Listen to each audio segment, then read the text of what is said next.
প্রিয় বন্ধুরা, আপনাদের সকলকে নমঃ বুদ্ধায়ের পেজ থেকে জানাচ্ছি আন্তরিক শুভেচ্ছা, ভালোবাসা। প্রতিদিনের মতো আজকে একটি অনুপ্রেরণামূলক গল্প নিয়ে আপনাদের মাঝে হাজির হলাম। গল্পটি হচ্ছে 3 লাফিং বুদ্ধা থেকে শিক্ষণীয় গল্প।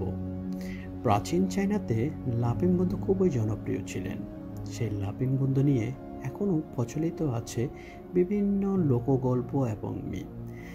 আজকের অনুপ্রেরণামূলক গল্পটিও অ্যানসিয়েন্ট চীনের 3 জন লাফিং বুদ্ধের গল্প, যা বর্তমান চীনে এখনও জনপ্রিয়। এক সময় প্রাচীন চায়নাতে 3 জন বৃদ্ধ মঙ্ক থাকতেন।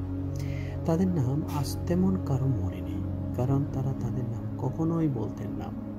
তারা 3 জন নিজেদেরকে 3 হাসির বুদ্ধ অর্থাৎ লাফিং বুদ্ধ হিসেবে পরিচিতি লাভ করিয়েছিলেন।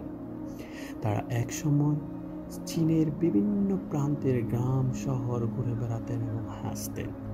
কোনো একটা শহরের উপকণ্ঠে বা প্রধান চত্বরে গিয়ে তারা 3 জন গোল হয়ে দাঁড়িয়ে প্রথমে আস্তে আস্তে হাসতে শুরু করতেন। কিছুক্ষণের মধ্যে ধীরে ধীরে তাদের আশেপাশে মানুষ জড়ো হয়ে যেত এবং তাদের হাসি দেখে তারাও নিজেদের হাসি থামিয়ে রাখতে পারত না। তারা তাদের সম্পূর্ণ জীবন সমগ্র চীন জুড়ে মানুষের মাঝে হাসি ছড়িয়ে দিয়েছেন। মানুষকে দেয়া এটাই তাদের একমাত্র শিক্ষা।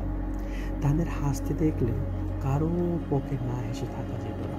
তাদের হাসি দেখে মনে হতো জীবনটা হাসির জন্য, এখানে কষ্টের কোনো ঠাঁই নেই। এই সন্ন্যাসী 3 জন সমগ্র চায়না জুড়ে ঘুরে জীবনের শেষের দিকে নর্থ প্রভিন্সের একটি ছোট্ট গ্রামে এসে বাস করতে শুরু করলেন।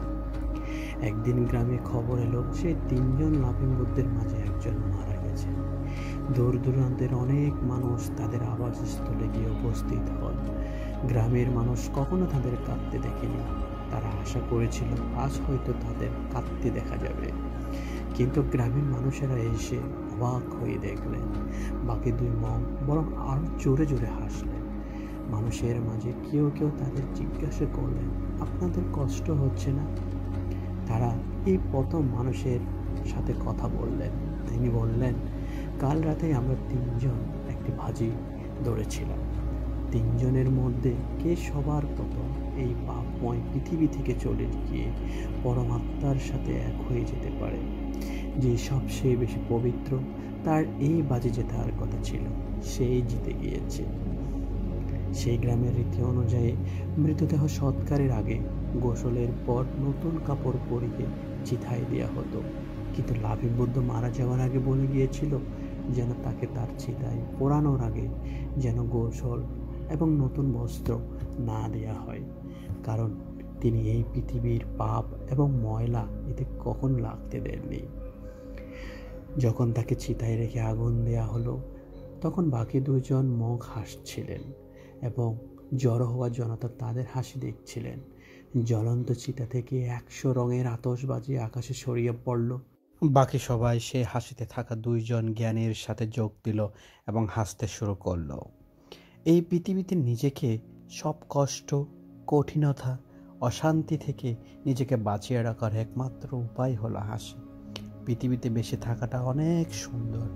আপনার প্রতিবারের হাসি আপনাকে নতুন করে প্রাণবন্ত করে তুলবে।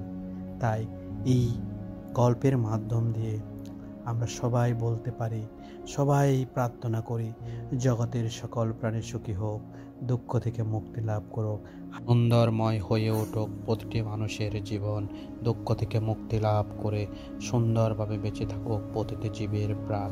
ধন্যবাদ।